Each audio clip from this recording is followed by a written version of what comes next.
الحمدللہ والصلاة والسلام علی رسول اللہ اما بعد۔ نبی کریم صلی اللہ علیہ وسلم کی صاحبزادی فاطمہ رضی اللہ عنہا کو اللہ نے یہ مقام دیا ہے کہ نبی صلی اللہ علیہ وسلم نے آپ کے بارے میں فرمایا فاطمہ سیدۃ نساء اہل الجنہ، کہ فاطمہ جنتی عورتوں کی سردار ہیں۔ اور اسی طرح سے آپ صلی اللہ علیہ وسلم نے ان کے بارے میں یہ بھی فرمایا ہے کہ فاطمہ میرے جگر کا ٹکڑا ہیں، جو فاطمہ کو ناراض کر دے اس نے گویا مجھے ناراض کیا۔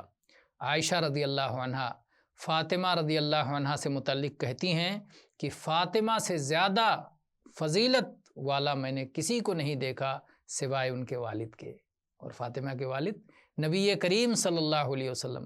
گویا عائشہ رضی اللہ عنہا یہ کہہ رہی ہیں کہ نبی کریم صلی اللہ علیہ وسلم کے بعد فاطمہ کا سب سے بڑا درجہ اور مقام میرے دل میں ہے۔ ان کی ماں خدیجہ رضی اللہ عنہا ہیں، اور ان کے بارے میں انشاءاللہ ہم کسی اور موقع پر بیان کریں گے۔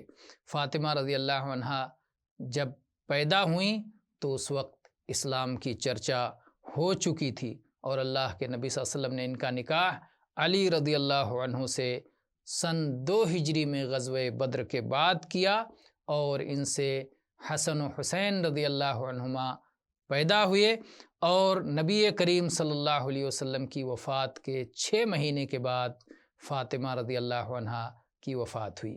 فاطمہ رضی اللہ عنہا وہ اکیلی صاحبزادی ہیں نبی کریم صلی اللہ علیہ وسلم کی جنہیں نبی صلی اللہ علیہ وسلم کی وفات کا دکھ سہنا پڑا۔ اللہ تعالیٰ ان سے راضی ہو جائے اور انہیں راضی کر دے۔